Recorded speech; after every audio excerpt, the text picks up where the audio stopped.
Hello besties, welcome back to my channel. Today is a reading day. You can't see outside, but it's really foggy, really cold. Just kind of like the most awful day to do anything ever except stay in bed and read. Which is perfect because I have been meaning to read these 3 books for the longest time now, and so that's what I'm going to do today. I'm going to sit down and I'm going to read these 3 books. I mean, I might not read all 3 of these books today, but I'm going to sit down. I'm going to try and read as much of these 3 books as I possibly can. These 3 books are the April and May book club books for my book club. And I mean, if you're watching this when this goes up, you're probably going, hey Annie, it's like currently August. It's definitely not April and May. And you know what, you would be correct, which is why we're going to sit down today and read them. This also works obviously because you get the reading vlog for these books. I was really worried that I wasn't going to upload reading vlogs for these book club books because I hadn't read them, and I was kind of just going to not read them, but I realized I should probably just read them anyway now, 2 months later, so you guys can either read these along with me or read these and then come back and watch this video, up to you guys. And also once I finish reading these, I will be going onto the Instagram account for my book club and uploading like reviews and posts talking about the books in detail if you also want to go check those out. First order of business, finished reading Vicious by V.E. Schwab. I have already started this. I'm 95 pages in. I honestly don't think it'll take me too long to finish this. This book is about these 2 college students, Victor and Eli. They're roommates and they're both doing some kind of STEM course, I think. I don't know if they're majoring in STEM courses, but together they're doing a kind of science class at university. They're both insanely smart and they have to do a research project, and is it Eli, I think? Eli says that he is going to do his science project researching and studying the possibility of the existence of extraordinaries, basically people who have superpowers. I think this is something that Victor and Eli have discussed before. It's something that they're both interested in. And I think Victor's like a little bit bitter that Eli's doing this for his science project, but they're roommates. Eli's like, it's fine, well, like, you can help me with the studies. Because Eli doesn't want to just research the potential existence of these people, he wants to see if he can become an extraordinary himself. And he wants Victor's help in doing some experiments and seeing if it's possible to become an extraordinary person, a person with superpowers. This book is a dual timeline kind of situation. Like, there are multiple timelines. The story jumps back and forth between Victor and Eli at university doing this science project, and I think 10 years and later in the future, and all the time in between, where we see Victor has gone to prison. And the book opens, he's just got out of prison. I'm pretty sure he's done a prison break. I'm pretty sure he's not meant to be out of prison, but he's out of prison and he is looking for Eli, and he is angry at Eli. We don't know why, yet we still don't know why. I'm 100 pages in. It's really good. I'm really liking this. I really like the characters. V.E. Schwab has, like, she's a really popular author for a reason. Her writing is engaging, it's descriptive, it's gorgeous. But like, something about this was just like so boring when I was reading it back in April. No, like, I just kept putting this book down and not wanting to pick it back up. I don't know what it is because I'm liking this so far. It's not like a bad book. I think it's not that it's boring. I think that multiple timelines, like the jumping back and forth between all these different times, I honestly think it was just throwing me off back when I was reading it in April. I just like couldn't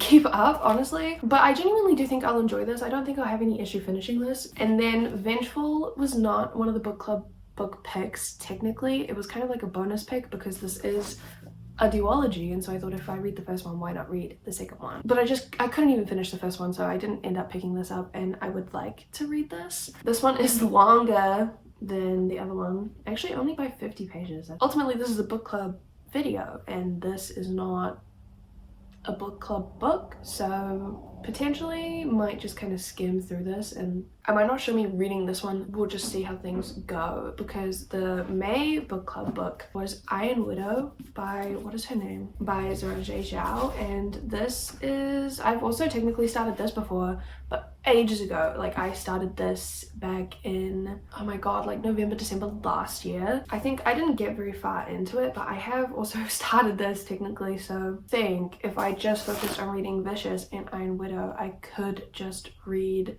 both of these today. I think I could kind of power through both of these. I do really want to like just vlog today though and upload this vlog tomorrow, which I know probably will not happen, but like I would like to do that. So I do kind of really want to try just read Vicious and Iron Widow today. I think this is literally just the bonus book club book. If I get to this, I get to this. If I don't, that's fine. I'll just read it over the weekend. Maybe I will, once I've read this, I will drop a link to my Goodreads review for it down in the description box. So maybe if you're really interested, you can go see what I think about it. But I think main focus for today, these two books. I always take my dust jackets off my hardcover books because I find them so annoying, but it feels weird holding up just like a blank. I might go get the dust jacket. Hang on. Oh my god, I actually thought I'd lost it. I couldn't find it for a hot second. I keep all my dust jackets. I keep them all, even though I take them off my books. I keep them in just like a little container on my bookshelves. I would honestly really like to display all my dust jackets because like, look at this.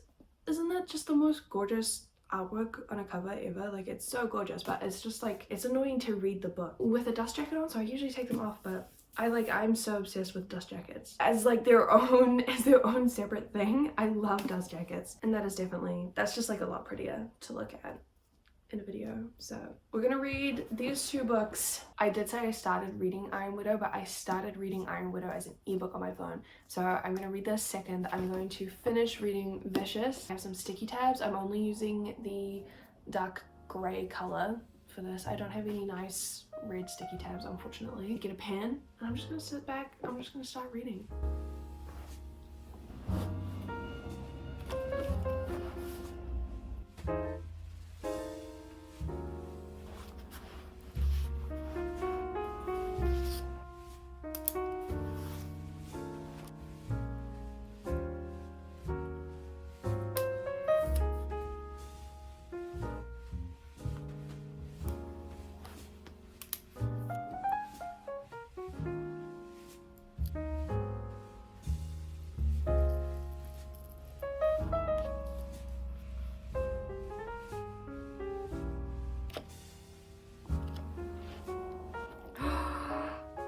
Oh my god. No! Oh my god. No. Wait. Hang on. No. Oh my god. Huh? Hang on. Hang on. No! I did not see that coming. What? What? Oh my god. Okay, some time has passed. I got changed. I actually ended up going out for lunch. It's been like a few hours. Did take Vicious with me because I knew that I would have time like in between waiting for buses and stuff like that to carry on reading, and I made it to part 2, and I think it's safe to say that I'm fully invested in this now. I marked the page that it happened. It was page 115, and not like the biggest plot twist ever, but a plot twist happened that I absolutely was not expecting, and that was the moment. That was the page 115 was when I just got absolutely hooked into this. I was shocked to my core. Reading page 115, truly someone died, and listen, huge trigger warning in this book for death. And Victor and Eli, obviously they're trying to research extraordinary people, trying to become extraordinary people, and the way that they think that they have to do this is by dying. There's like just a lot of talk about killing yourself in this book, and there are some very like intense graphic scenes around that. So it's obviously like it's fictional in the sense that it is fantasy. Like, it's not, I don't know, the setting, the context of the genre makes it like a little less triggering to me personally, but like it's quite a dark, gruesome book. Like, you really just can't ignore the fact that that is something that comes up a lot, so trigger warning for that. But page 115, someone died, and I was not expecting it, and since that moment I have been so hooked. There's also another character who I would say the main characters in this book are Victor. We get his point of view. It's not first person, it's third person, but like the chapters focus on him, and obviously Eli's the main character, even though we don't really get like his point of view in the story. But there is one other point of view character, and that is Sydney, and she's this like random 12-year-old girl who can bring back the dead. She's an extraordinary, and Victor has found her randomly, which is funny because Eli found her before Victor and tried to kill her for being an extraordinary person.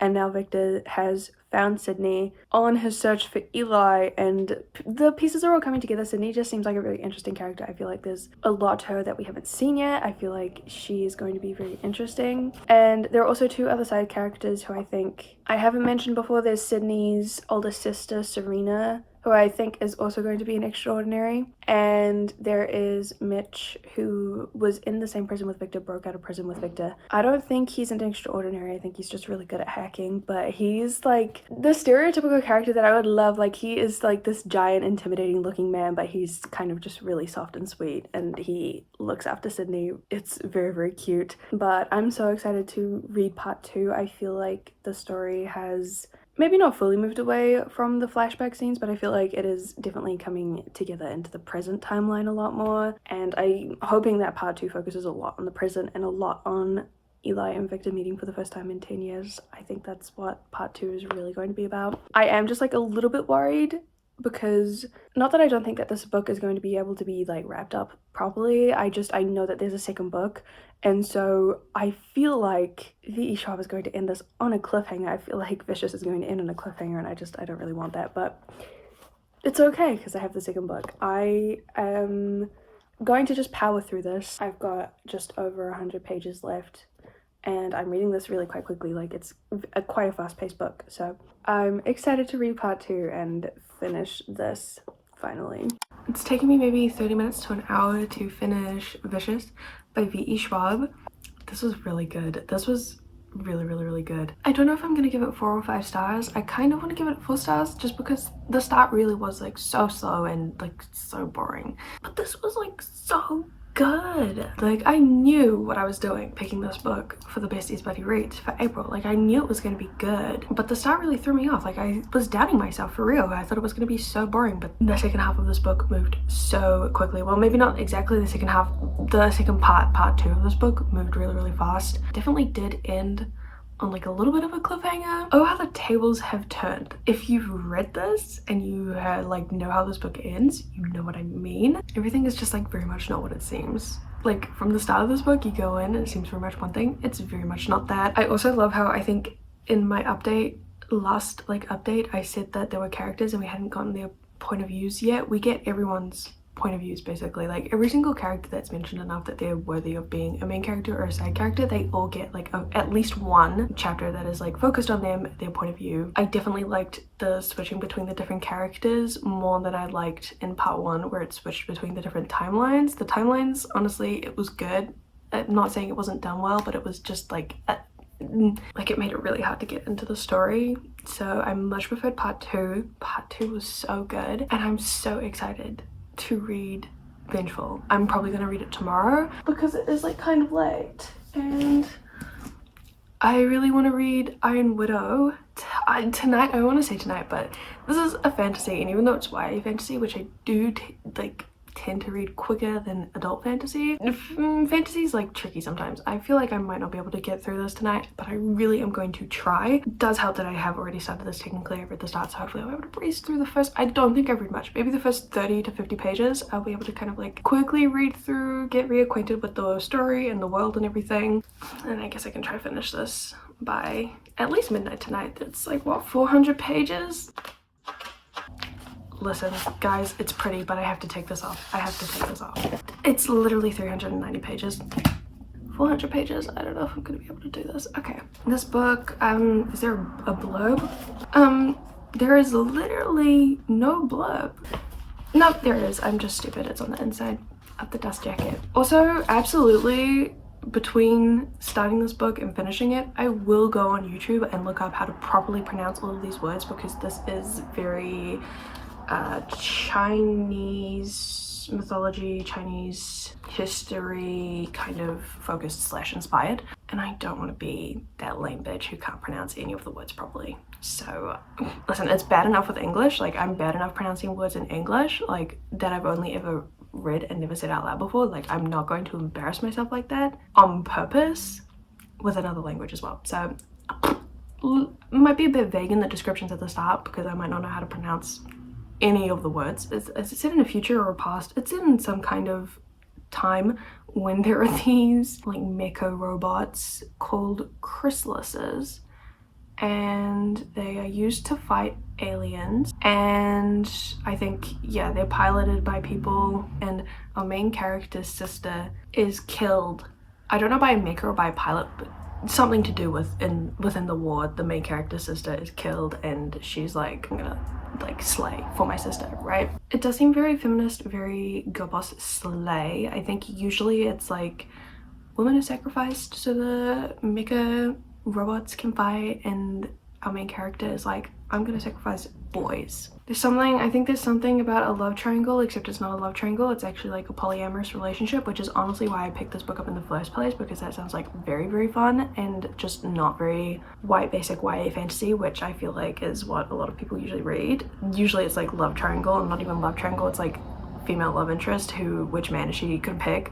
Boring. Polyamorous love triangle? Fun. Listen, I'm gonna stop reading. I'm going to go find a video with pronunciation guides for everything in this, and I will come back and update you guys once I've done some reading and I can maybe talk about this book a little bit better, and we're gonna power through this. We're gonna power through this tonight, okay? Okay.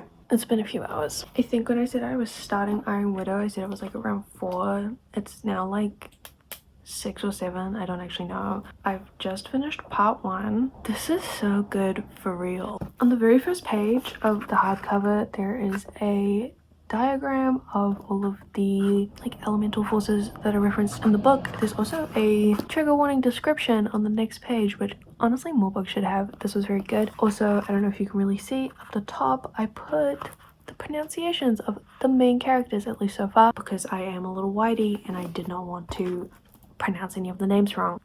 Yeah, so this book follows Zhao Tian. She's our main character. She's a girl boss from just a kind of small, poor town in this futuristic China, which has been like ravaged by alien attacks, and they have these giant mechas called chrysalises, which are made, from what I gather, from the like dead aliens. I think the aliens are made of this kind of metal material, and when the aliens, who are called Handans, die, they like take them and repurpose the metal and turn them into their own like mecha warriors so they can fight the aliens back, right? To power these mechas, only certain people can power them and control them and use them in battle. You have to have like a really strong chi force, spirit power, and basically everyone who controls these giant mechas are men. But to power a chrysalis, you have to have a yin and a yang force inside the mecha. A man and a woman, basically. So you're wondering, well, if there's a man and a woman inside the pilot, why do you say only the men power them? Because the women die. Basically, it seems that women just don't really have strong enough chi force in general, and so they put the woman in the seat fully knowing that she's going to die, and they just let like the men kind of like take her whatever kind of chi force that she has and like use it as their own. Some women don't die in like one battle, sometimes they last for a few, but literally apparently it's just like if you are a woman in the mecha in the chrysalis, you're gonna die, and they literally call them concubines. And basically our main character, Zhao Tian, she's fucking pissed because her sister was one of the concubines for one of these mecha chrysalis generals, Prince Yangguan, I think that's his name. He's irrelevant, but basically Zhao Tian at the start of the story, she's like, I'm going to offer myself to the war to go into this man's mecha chrysalis fight with this man, but I'm going to kill him before we go into war. Like, I'm just gonna pretend to be his concubine, but I'm just gonna kill him. She's mad, she's pissed. Her sister died fighting for this guy, and like there are hints that she was abused by him as well. Basically, Zhao Tian's pissed at like everything in this world, which like fair enough. Her plans to go kill this mecha chrysalis war prince general are almost folded, derailed, ruined by Iju. Iju is super rich boy from neighboring rich town, so Zhao Tian's poor town, and they've been meeting up in secret in the forest in between their like towns for years, and they have like little crushes on each other, but like it could never be, right? It could never be because he's super rich and she's super poor. It could never be, but they have little crushes. They literally meet up every month, and they've been meeting up every month for 3 years. And when Zhao Tian's like, hey, I'm gonna go and I'm gonna kill this like war general, Iju is like, I'm just going to marry you instead, and you can come live with me, and life will be slay. You don't have to worry about anything.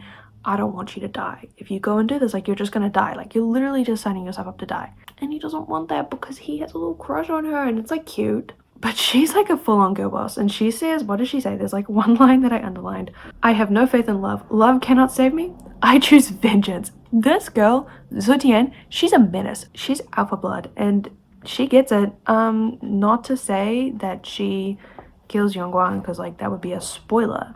But basically, that's exactly what happens. I think that's safe enough to say, like, genuinely, like, from the first page, like, we know that this is what she's going to do. And listen, I knew that there was going to be, like, a love triangle, and I thought it was going to be between Zotian, Yijun, and Yongguang. But no, we have been hearing tales of this other really, really great war general mecha chrysalis fighter. He's the best of the best, like, literally the best one that they have at the moment. His name is Li Shumen.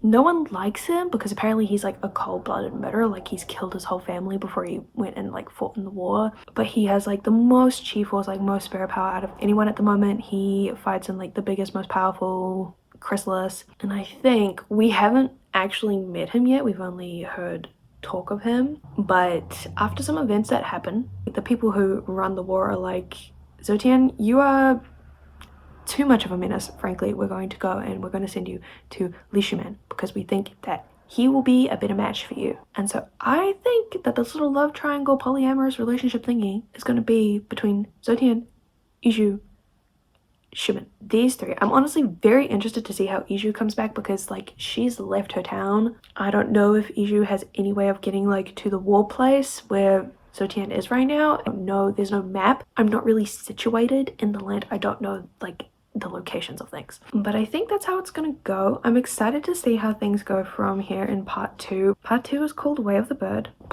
I really don't know if I'm gonna be able to finish this tonight. How long is part, oh my god, part 2 is long. If there's another part, at least tonight I think I could get through part 2, which is the majority of the book. I think part 2 and part 3 seem kind of like equal in chunk size, so that'll probably take about the same amount of time to read. So hopefully I can fly through part 2 and we'll see where I'm up to at this point tonight. I haven't read a lot of YA lately, especially YA fantasy, because I just don't have any interest in it, but this is incredible. I feel like it's going to be some of the best YA that I've read ever. So far, 1/3 of the way through, I would recommend picking this up. Not that I assume that if you're watching this, you've read the books like as part of the book club, but if you've read the book as part of the book club, you would know how good it is so far. So very fun. I'm gonna carry on reading. I'm not really like vlogging as much, I feel, as I'm reading because I'm just like focusing so much on trying to get through it as quickly as possible. And even then at the same time, I'm also trying to annotate. And I don't know about you guys, but when I annotate, when I read, it slows me down a whole lot, and that makes it like distracting to film. So I might just give you guys another update when I get to the end of part 2 / the start of part 3. I think that might be the go. Okay, listen, I know that I said I would update you guys when I got to part 3, but I just like, this book is insanely good. Like the writing, the description is so good. So when the people go into the chrysalises and they're fighting, like when they go into the chrysalis, we see like inside their minds almost. But Zotian has just gone into Shumen's mind, basically. They're fighting together for the first time. And this is the description. It's so insanely good. This is chapter 11, Up the Sword Mountain, Down the Fire Sea. I'm tumbling down through hot air, hurtling towards a mountain of swords in a sea of fire. My body plunges through a crevice in the swords, the blades streaking up through my vision. Blistering heat swells towards my back. My hands scrabble for something to stop my fall, but grasp only blade edges. They slice into my palms in blinding blitzes of pain. I scream through the trench of swords toward a blood-red sky above. But I push harder against the agony and jam my legs into the blades as well. I know on a visceral level that if I fall into the sea of fire, I will lose myself and then I will never come out like every other girl who has been here. My body grates and sputters to a stop, swords gouging into my bones. Like, this is all mental. It's not real, like, physically. That is such, like, I can see that in my mind. Can you imagine this in a movie? That would be so insane to watch. Like, that would just be so crazy to watch. This book is so good. What the fuck? Okay, you know what? No. You know what? No. I was going to wait until tomorrow, until I was, like, fresh and awake to give you my final update for Iron Widow. This shit is too good to wait. I literally cannot This was so good. I literally don't even know what my last update was. Was it when I was in part 2? I don't even think I updated you guys when I got to the end of part 2. What? To even... Oh my god.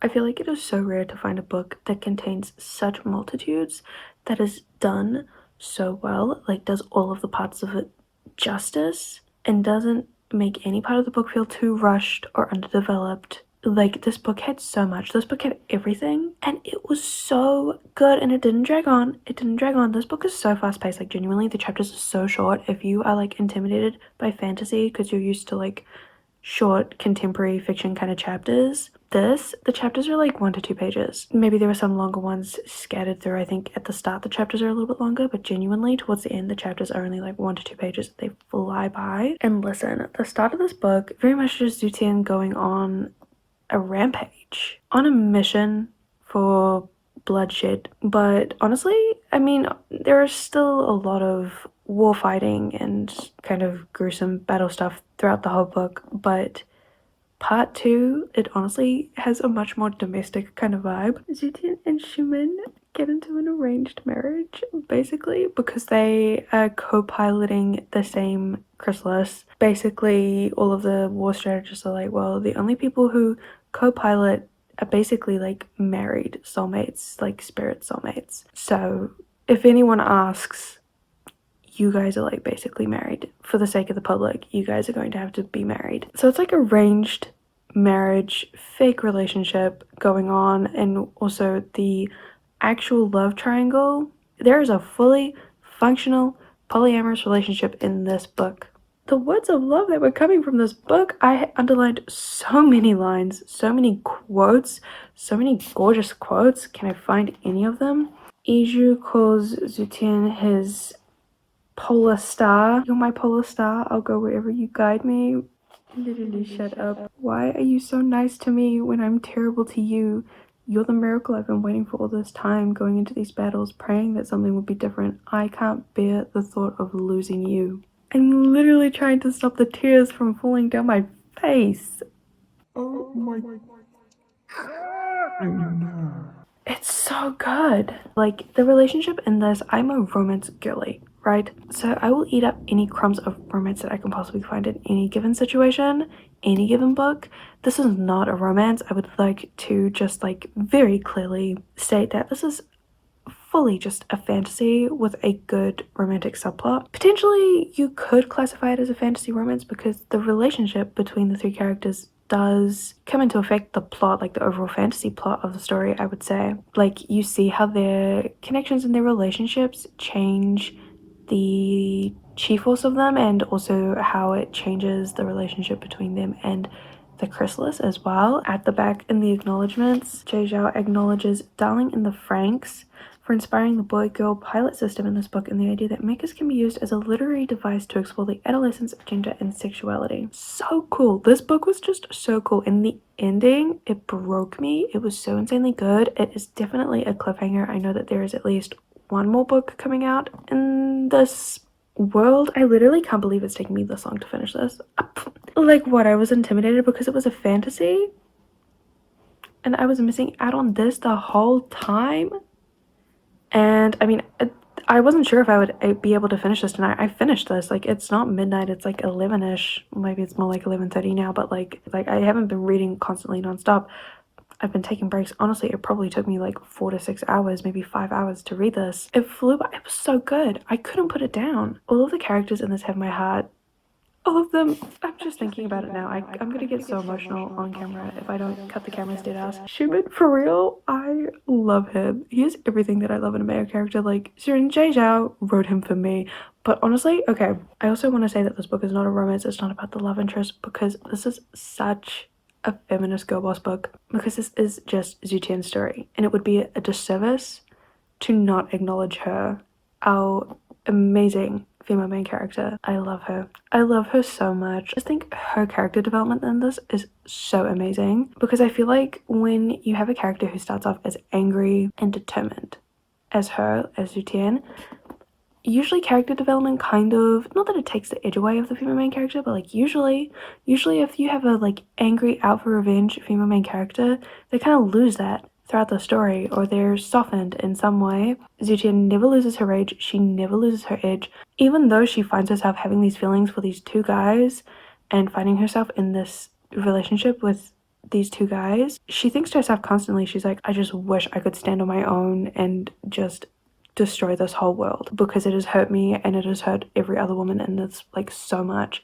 And I hate the world. I hate the world because of it. And she hates herself and she hates men and she hates everyone. Like, genuinely, I felt for her. And I think one of my biggest icks in any kind of media, not just books, TV shows, movies, is when it tries to be really woke or is way too, like, obvious when they're trying to make a point about something. And, like, the feminism in this book is not subtle. It's just, like, very explicitly stated, but it didn't bug me. Like, it didn't get to me at all. It did not give me the ick like it usually does. It's not even the fact that it was because it was, like, feminism that was like being pushed in this book. I genuinely, in general, any kind of message that is just so blatantly shoved down your throat, just, like, it's annoying. But I wasn't even mad that this book did that. Like, I was not mad at all. Not once did I read a feminist paragraph and was like, I read those feminist paragraphs and I was like, facts.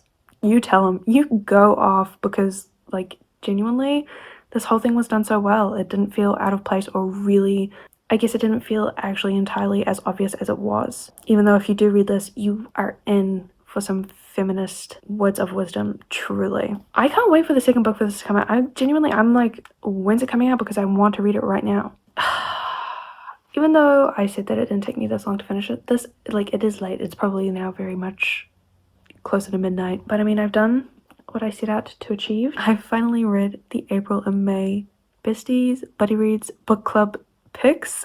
Vicious by V.E. Schwab. I think I'm going to give this 4 stars. And Iron Widow by zhao. I have to give this 5 stars. This was fantastic. And I have not read the sequel to Vicious, Vengeful yet, but I will read it very, very soon. And as soon as I've read this, I will put a link to the Goodreads review that I write for it down in the description. I always leave a link to my Goodreads and all of my other social media down below if you ever want to just look at my other book reviews or my other social media in general. But if you're specifically looking for the review for this, it'll be coming soon. Otherwise, by the time I've edited and uploaded this video, I've also probably written reviews for these two if you want to go check that out. And I'll also be posting more thoughts and feelings about these on my Instagram, the book club's Instagram, Besties Buddy Reads, if you want to go check that out. It won't be like everything that I've thought and felt about these 2 books I've said in this vlog. I hope you guys have enjoyed this little reading vlog. Thanks for spending the day with me reading these books. It was so fun. I will say, in case you missed it, the next book club book that we will be reading is Funny You Should Ask by, is it ELISSA SUSSMAN? I'm excited to read a romance with you guys. So far this year we've only really read fantasy, but that's it for this vlog. I need to go to sleep so I can wake up tomorrow and edit and upload this for you guys. And thank you, like, if you like this video, if you leave a comment, really truly means the world to me. I will see you sometime soon with another book club vlog, but also probably with another video sometime soon. Bye, besties.